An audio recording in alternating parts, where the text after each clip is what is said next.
ನನಗೆ ಈ ಒಂದು ವೇದಿಕೆಗೆ ಆಗಮಿಸಿ ಮಾತನಾಡಲು ಕೊಟ್ಟಂಥ ವೇದಿಕೆಗೆ ಧನ್ಯವಾದಗಳು ಹೇಳುತ್ತಾ, ಇಂದು ನೂತನ ರೈತ ಸಂಘಟನೆಯ ಉದ್ಘಾಟನೆ ಸಮಾರಂಭಕ್ಕೆ ನನಗೆ ಆಹ್ವಾನಿಸಿದ ಕರ್ನಾಟಕ ರಾಜ್ಯ ರೈತ ಸಂಘದ ಕಾರ್ಯದರ್ಶಿಗಳಾದಂಥ ಬಸವರಾಜ್ ಬಿಜ್ಜೂರ್ ಕಾಕ ಅವರಿಗೆ ನಾನು ವೈಯಕ್ತಿಕ ಹಾಗೂ ನಿಮ್ಮೆಲ್ಲರ ಪರವಾಗಿ ಅವರಿಗೆ ಅಭಿನಂದನೆ ಸಲ್ಲಿಸ್ತೇನೆ. ಯಾಕಂದರೆ ಅವರು ನನಗೆ ಆಹ್ವಾನ ಮಾಡಿದರು, ನಾನು ಬರೋದಿಲ್ಲ ಅಂತ ಹೇಳಿ ನಾನು ಒಂದು ಸ್ವಲ್ಪ ಅವರಿಗೆ ಹೇಳ್ತಾ ಇದ್ದೆ. ಯಾಕಂದರೆ ಗ್ರಾಮ ದೇವತೆ ಜಾತ್ರೆಗಳು ವಿಶೇಷ ಇವತ್ತು ನಮ್ಮ ಜಿಲ್ಲೆಗಳಲ್ಲಿ, ನಮ್ಮ ರಾಜ್ಯಗಳಲ್ಲಿ ಬಹಳ ವಿಜೃಂಭಣೆಯಿಂದ ಆಚರಣೆ ಆಗ್ತಾ ಇದ್ದಾವೆ. ಧಾರವಾಡ ಜಿಲ್ಲೆಯಲ್ಲಿ ಕಡಬಟ್ಟಿ ಗ್ರಾಮದಲ್ಲಿ ಆಯಿತು, ಈಗ ಬೆಂಚಿ ಗ್ರಾಮದಲ್ಲಿ ನಿನ್ನೆ ರಥೋತ್ಸವ ನಡೀತು. ಆ ಕಾರ್ಯಕ್ರಮಕ್ಕೆ ಹೋಗಬೇಕಾಗಿತ್ತು. ಅಜ್ಜ ಅವರು ತಪ್ಪಿಸ್ಬೇಡ್ರಿ ಬರ್ರಿ ಅಂದಿದ್ದಕ್ಕೆ ನಾನು ಈ ಒಂದು ಸುಮಾರು ಖಾನಾಪುರ ತಾಲೂಕಿನ ಕಕ್ಕೇರಿ ಗ್ರಾಮದಿಂದ ಆಗಮಿಸಿದ್ದೇನೆ. ನಿಮ್ಮೆಲ್ಲರಿಗೂ ಇನ್ನೊಮ್ಮೆ ವಂದಿಸುತ್ತಾ, ನಾನು ರೈತರು ಅಂದರೇನು, ರೈತ ಸಂಘಟನೆ ಅಂದರೇನು ಅದರ ಬಗ್ಗೆ ಈಗಾಗಲೇ ಗಣ್ಯಮಾನ್ಯವರು ಮಾತನಾಡಿದ್ದಾರೆ. ನಾನು ಮಾತನಾಡ್ತಕ್ಕಂಥ ಮಾತುಗಳನ್ನು ಈಗಾಗಲೇ ಹೇಳಿಬಿಟ್ಟಿದ್ದಾರೆ. ಆದರೂ ನಾನು ಈ ಒಂದು ರೈತ ಸಂಘಟನೆಗೆ ಬರಲು ಕಾರಣ ಏನಂತ ಹೇಳ್ತಾ ಇದ್ದೀನಿ. 1986ರಲ್ಲಿ ನಾನು SSLC ಪರೀಕ್ಷೆ ಮುಗಿಸಿ ಅದೇ ನಾನು ಕಡಿಮೆ ಅಂಕ ಪಡೆದಿದ್ದರಿಂದ ನಾನು ವ್ಯಾಪಾರ ಮಾರ್ಗದಲ್ಲಿ ಹೋಗುವ ವಿಚಾರ ಮಾಡಿದೆ. ಆ ಸಂದರ್ಭದಲ್ಲಿ PUC ಪ್ರಥಮ ಅಳ್ನಾವರಕ್ಕೆ ನಾನು ಹೋಗ್ತಾ ಇದ್ದೆ. ಆ ಸಂದರ್ಭದಲ್ಲಿ ಬಾಬಾಗೌಡರು ಶಾಸಕರಾಗಿದ್ದರು, ಅಳ್ನಾವರದ ಗ್ರಾಮೀಣ ಮತ ಕ್ಷೇತ್ರದ ಶಾಸಕರಾಗಿದ್ದರು. ನಾನು ಕಾಲೇಜಿನಲ್ಲಿ 800 ಮೀಟರ್ ಓಟ, 1500 ಮೀಟರ್ ಓಟ ಹಾಗೂ 3000 ಮೀಟರ್ ಓಟದಲ್ಲಿ ಪ್ರಥಮ ಸ್ಥಾನ ಪಡೆದಿದ್ದಕ್ಕೆ ಅಂದಿನ ವೇದಿಕೆಯಲ್ಲಿ ಜನಪ್ರಿಯ ಶಾಸಕರು ಬಾಬಾಗೌಡರು ನನಗೆ ಸನ್ಮಾನ ಮಾಡಿ ಒಂದು ಪ್ರಶಸ್ತಿ ಪತ್ರ ನೀಡಿದ್ದು ನನಗೆ ಅನುಭವ ಇದೆ. ಅಂದು ನಾನು ಒಂದು ವಿಚಾರ ಮಾಡಿದೆ, ಶಿಕ್ಷಣಕ್ಕಿಂತ ರೈತರ ಏನಾದರೂ ಬೇಡಿಕೆಗಳನ್ನು ಹೋರಾಟಕ್ಕೆ ಇಳಿಬೇಕಂತೇಳಿ ನಾನು ಅಂದೇ ವಿಚಾರ ಮಾಡಿದ್ದೆ. ಆದರೂ ನನಗೆ ಹಸಿರು ಶಾಲು 40 ವರ್ಷ ಗತಿಸಿದರೂ ನನಗೆ ಹಸಿರು ಶಾಲು ಯಾರು ಹಾಕಲಿಲ್ಲ. ಇವತ್ತು ನಿಮಗೆ 4 ನಿಮಿಷದಲ್ಲಿ ಬಿಜ್ಜೂರ್ ಅಜ್ಜದವರು ಸಂಘಟನೆ ಮಾಡಿ ನಿಮಗೆ ಹಸಿರು ಶಾಲು ಕೊಟ್ಟಿದ್ದಾರೆ. ನನಗೆ ಈ ಶಾಲು ಬರಬೇಕಾಗಿದ್ರೆ 40 ವರ್ಷ ಹಿಡಿದಿದೆ. ಯಾವ ಥರ ನಾನು ಪ್ರಯತ್ನ ಮಾಡಿರ್ಬೇಕು ಹೇಳ್ರಿ. ಹಸಿರು ಶಾಲು ಹಾಕೊಳ್ಳೋದು ಹಂಗೆ ಅಲ್ಲ, 40 ವರ್ಷ ಹಿಡಿತು. ಅದು ಯಾಕೆ ಬಂತಂತಂದರೆ ಬಾಬಾಗೌಡರು ನಾನು ನೋಡ್ತಾ ಇದ್ದೆ, ಹೋರಾಟಗಳು ರಸ್ತೆ ಮೇಲೆ ಹೋಗುವಾಗ ಬರುವಾಗ. ಎಲ್ಲಿ ಗುಂಡೂರಾವ್ ಸರ್ಕಾರ 1980ರಲ್ಲಿ ನರಗುಂದ ಬಂಡಾಯದಲ್ಲಿ ಗೋಳಿಬಾರ್ ಮಾಡಿದಾಗ ನಾನು ಸಣ್ಣವನಿದ್ದೆ. ನನಗೆ ಬಹಳ ಒಂದು ದುಃಖದ ಸಂಗತಿ. ಯಾಕಂತಂದ್ರೆ ರೈತರ ಮೇಲೆ ಅನ್ಯಾಯ ಆಗಿದೆ. ಹೋರಾಟ ಮಾಡಿ ಅವರು ಪಡಿತಕ್ಕಂಥ ಬೇಡಿಕೆಗಳಿಗೆ ಗುಂಡೂರಾವ್ ಸರ್ಕಾರ ಅಂದು ಗೋಳಿಬಾರ್ ಮಾಡಿ 18 ಮಂದಿ ರೈತರೇನು ಆತ್ಮಹತ್ಯೆ ಮಾಡಿಕೊಂಡಿದ್ದು ನನಗೆ ನೆನಪಿದೆ. ಆ ಸಂದರ್ಭದಲ್ಲಿ ನಾನು ಒಂದು ಮತದಾನ ಮಾಡುವಂಥ ಹಕ್ಕು ನನಗೆ ಬಂದಿತ್ತು. 1986 ಆ ಸಂದರ್ಭದಲ್ಲಿ ರಾಮಕೃಷ್ಣ ಹೆಗಡೆ ಅವರ ಸರ್ಕಾರ ರೈತರ ಪರವಾಗಿತ್ತು. ಅಂದು ನನ್ನ ಪ್ರಥಮ ಮತದಾನವನ್ನು ರಾಮಕೃಷ್ಣ ಹೆಗಡೆ ಅವರ ಸರ್ಕಾರಕ್ಕೆ ನೀಡಿದ್ದೆ.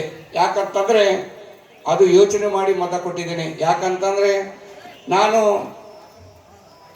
ಪ್ರೌಢಶಾಲೆಗೆ ಹೋಗುವಾಗ ಅಂದ ರಾಮಕೃಷ್ಣ ಹೆಗಡೆ ಅವರು 5 ರೂಪಾಯಿ ಉಚಿತ ಪಾಸ್ ಮಾಡಿದರು. 1ರಿಂದ 7ನೇ ತರಗತಿಯವರೆಗೆ ಉಚಿತ ಮಾಡಿದರು. ಆನಂತರ 7ನೇ ತರಗತಿ 8ನೇ ತರಗತಿಯಿಂದ 10ನೇ ತರಗತಿಯವರೆಗೆ ಕೇವಲ 5 ರೂಪಾಯಿಯನ್ನು ಪಾಸ್ ಮಾಡಿದರು. ಫಸ್ಟ್ ಇಯರ್ದಿಂದ ಡಿಗ್ರಿವರೆಗೆ ಕೇವಲ 15 ರೂಪಾಯಿಯನ್ನು ಪಾಸ್ ಮಾಡಿದ್ದು ನನ್ನ ನೆನಪಿದೆ. ಅದಕ್ಕಾಗಿ ಅಂದು ಅಕ್ಕಿ ಕೊಟ್ಟಿದ್ದರು, ಎಲ್ಲ ನೀರಾವರಿ ಯೋಜನೆಗಳು ಮಾಡಿದರು. ಅದಕ್ಕಾಗಿ ನಾವು ಅಂದು ಜನತಾ ಸರ್ಕಾರಕ್ಕೆ ನಾವು ಮತ ಕೊಟ್ಕೊಂತ ಬಂದಿದ್ದೀವಿ. ಹೀಗೆ ನಾವು ಮತ ಕೊಡತಕ್ಕಂಥ ಎಂಥ ಮತ ಮಾಡ್ತಾ ಇದ್ದೀವಿ ಅಂದರೆ ಹೆಂಡ ಮತ್ತು ಸರಾಯಿ ಇದಕ್ಕೆ ಮಳ್ಳಾಗಿ ನಾವು ಮತದಾನ ಮಾಡ್ತಾ ಇದ್ದೀವಿ. ಯಾಕಂತಂದರೆ ಇವತ್ತು ಎಲ್ಲ ರಾಷ್ಟ್ರೀಯ ಪಕ್ಷಗಳು ಮತದಾನಕ್ಕೆ ಬರ್ತಾ ಇದ್ದಾರೆ. ಅವರಿಗೆಲ್ಲ ನಾವು ಮತದಾನ ಮಾಡ್ತಾ ಇದ್ದೀವಿ. ಈ ಗ್ರಾಮದಲ್ಲಿ 1,000 ಮತದಾನ ಇರ್ಬೋದು. 1,000 ಮತದಾನಕ್ಕೆ ಅವ್ರು ಎಷ್ಟು ಕೊಡ್ತಾರೆ? ಒಂದು ಮತದಾನಕ್ಕೆ 500 ರೂಪಾಯಿನ ಕೊಡ್ತಾರೆ. 500ರಿಂದ 1000 ಕೊಡ್ಬೋದು. ನಾವು ಒಂದು ಮತ ಹಾಕಿ ಅವರನ್ನು ಆರಿಸಿ ಕಳಿಸ್ತೀವಿ. ಆದರೆ ನಮ್ಮನ್ನು 5 ವರ್ಷವರೆಗೆ ಅವರು ಮರಳಿ ನಮ್ಮ ಗ್ರಾಮಗಳಿಗೆ ನೋಡೋದಿಲ್ಲ. ನಾವೇನು ಕೇಳ್ತೀವಿ ಅವರಿಗೆ? ಹಣ ಏನು ಕೇಳೋದಿಲ್ಲ. ಒಂದು ವಿದ್ಯುತ್ತು, ಒಂದು ರಸ್ತೆ, ಆಸ್ಪತ್ರೆ, ರೈತರ ಬೇಡಿಕೆಗಳನ್ನ ಅಷ್ಟು ಕೇಳ್ತೀವಿ. ಆದರೆ ಅವರು ಇಂದು ನಮ್ಮ ಒಂದು ರೈತರ ಒಂದು ಟ್ಯಾಕ್ಸ್ನಲ್ಲಿ ಅವರಿಗೆ ಪಗಾರ ತಗೋತಾರೆ. ಸುಮಾರು ಲಕ್ಷಾಂತರ ರೂಪಾಯಿ ಪಗಾರ ಇದೆ ಅವ್ರಿಗೆ, ಶಾಸಕರಿಗೆ. ನಮ್ಮ ರೈತರಿಗೆ ಯಾರಿಗೆ ಪಗಾರ ಇಲ್ಲ. ರೈತರು ದುಡಿಮೆ ಮಾಡಿ ಉಣ್ಬೇಕಾಗ್ತೈತಿ. ಇವತ್ತು ನೋಡ್ರಿ, ಟೊಮೆಟೊ ಹಣ್ಣು ಒಬ್ಬ ರೈತ 100 ರೂಪಾಯಿ ಟ್ರೇ, ಅಂದರೆ ಒಂದು ಟ್ರೇನಲ್ಲಿ 20 kg ಟೊಮೆಟೊ ಇರ್ತದೆ. ಆ ಟೊಮೆಟೊ ಹಣ್ಣು 100 ರೂಪಾಯಿಗೆ ತಗೋತಾ ಇದ್ದಾನೆ ದಲ್ಲಾಳಿ. 10 ರೂಪಾಯಿ ಕಿಲೋ ಮಾರ್ತಾ ಇದ್ದಾನೆ. ರೈತ 50 ಪೈಸೆ ಬೀಳೋದಿಲ್ಲ ಅವನಿಗೆ. ಅಷ್ಟು ರೈತ ಟೊಮೆಟೊಗಳು ಎಲ್ಲ ಕೊಳೆ ಹಾಕ್ತಾ ಇದ್ದಾನೆ ಇವತ್ತು ಕಪ್ಪಿನಲ್ಲಿ. ಯಾಕೆ? ನನ್ನ ಭೂಮಿ ತಾಯಿ ತಿನ್ಲಿ ಅಂತೇಳಿ ಭೂಮಿ ತಾಯಿಲೇ ಬಿಡ್ತಾ ಇದ್ದಾನೆ. ಯಾಕೆ? ಪಗಾರ ಬೇಕಾಗ್ತದೆ ಅದಕ್ಕೆ. ಟೊಮೆಟೊ ಹಣ್ಣಲಿಕ್ಕೆ 300 ರೂಪಾಯಿ ಪಗಾರ ಇದೆ. ಮ್ಯಾಕ್ಸಿಮಮ್ ಟೊಮೆಟೊ ಒಂದು ಕೆಜಿಗೆ 20 ರೂಪಾಯಿ ಏನಾದರೂ ರೇಟ್ ಇದ್ರೆ ರೈತ ಇವತ್ತು ಬದುಕ್ತಾನೆ. ನೋಡ್ರಿ, ನಿನ್ನೆ ಹಿಡಕಲ್ ಗ್ರಾಮದ ಒಬ್ಬ ರೈತ ನನಗೆ ಫೋನ್ ಹಾಕಿದ್ರು. ಧಾರವಾಡದಲ್ಲಿ ಮೆಣಸಿನ್ಕಾಯಿಗೋಸ್ಕರ ಒಂದು ಹೋರಾಟ ಮಾಡೋಣ ಅಂತ ಹೇಳಿ ಬಿಜರಾಜರಲ್ಲಿನೂ ವಿನಂತಿಸ್ಕೋತಾ ಇದ್ದೀನಿ. ಎಲ್ಲರೂ ರೈತರು ಕೂಡಿ ಅಲ್ಲಿ ಒಂದು ಧಾರವಾಡ ಮಾರ್ಕೆಟ್ನಲ್ಲಿ ಹೋರಾಟ ಮಾಡುವ ಪರಿಸ್ಥಿತಿ ಬರ್ತೈತಿ. ಯಾಕಂತಂದ್ರೆ ಇವತ್ತು ಮೆಣಸಿನ್ಕಾಯಿ ಕೇವಲ 150 ರೂಪಾಯಿಗೆ 10 kg ತಗೋತಾ ಇದ್ದಾರೆ. ಎಷ್ಟು ಬಿತ್ತಿರೋದು? 150 ರೂಪಾಯಿ ಅಂದ್ರೆ ಮನ 15 ರೂಪಾಯಿ kg ಬೀಳ್ತಿದೆ. ಇವತ್ತು ಮ್ಯಾಕ್ಸಿಮಮ್ ನಮ್ಮ ರೈತರಿಗೆ ಒಂದು 20 ರೂಪಾಯಿ kg ಬಿದ್ದರೆ ಏನಾದರೂ ಅದು ಕೂಲಿ ಮತ್ತು ನೀರು. ಇವತ್ತು ಒಂದು ಬಿಸ್ಲೇರಿ ಬಾಟ್ಲಿಗೆ 20 ರೂಪಾಯಿ ಕೊಟ್ಟು ಕುಡಿತಾ ಇದ್ದಾರೆ. ನಮ್ಮ ರೈತ ಭೂಮಿಯಲ್ಲಿ ಬೋರ್ವೆಲ್ ಮುಖಾಂತರ ನೀರು ಉಣಿಸಿ, ತಾನು ಕುಡಿಯದೆ ಭೂಮಿಗೆ ಉಣಿಸಿ, ತನ್ನ ಬೆಳೆಗಳನ್ನು ಬೆಳೆಸಿ ಇವತ್ತು ಮಾರ್ಕೆಟಿಗೆ ಹೋದರೆ ಸ್ಥಿರವಾದ ಬೆಲೆ ಇಲ್ಲ.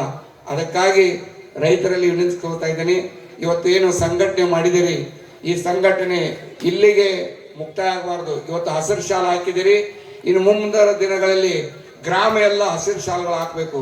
ಯಾಕಂತಂದ್ರೆ ರೈತರು ಹೋರಾಟ ಮುಖಾಂತರ ನಾವು ಇವತ್ತು ಪಡೆದುಕೊಳ್ಳುವಂಥ ಪರಿಸ್ಥಿತಿ ಬಂದಿದೆ. ಯಾಕಂದರೆ ಬಾಬಾಗೌಡರು ಹಾಗೂ ನಂಜುಂಡಸ್ವಾಮಿ ಮಾರ್ಗದರ್ಶನದಲ್ಲಿ ನಾವು ಇವತ್ತು ಈ ಒಂದು ಸಂಘಟನೆಗಳು ಮಾಡ್ತಾ ಇದ್ದೀವಿ. ಆದರೆ ರೈತ ಸಂಘಟನೆಯಲ್ಲಿ ಹಲವಾರು ಸಂಘಟನೆಗಳು ಇದಾವೆ.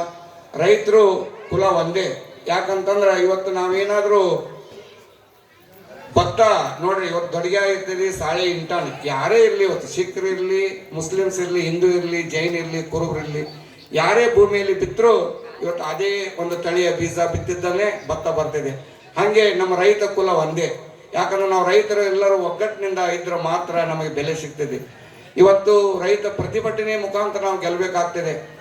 ನಾವು ಈಗಾಗಲೇ ಈ ಬಂದ ದಾರಿಯಲ್ಲಿ ನಾನು ಹೇಳ್ತಾ ಇದ್ದೀನಿ, ಅಲ್ಲಿಗೆ ನಾನು ಮುಗಿಸಿದ್ದೆ. 40 ವರ್ಷ ಈ ಒಂದು ಹಸಿರು ಶಾಲೆ ನನ್ನ ಹೆಗಲ ಮೇಲೆ ಬಂದಿತ್ತು. ಯಾಕಂದರೆ ಗ್ರಾಮ ಪಂಚಾಯಿತಿ ಚುನಾವಣೆ ಇತ್ತು. ಅಲ್ಲಿ ನಮ್ಮ ಗ್ರಾಮದಲ್ಲಿ ಹಿರಿಯರು ಒಗ್ಗಟ್ಟಾಗಿದ್ದರಿಂದ ನಾವು ಒಂದು ವಿರೋಧ ಪಕ್ಷದಲ್ಲಿ ರೈತ ಸಂಘಟನೆ ತಯಾರು ಮಾಡಿ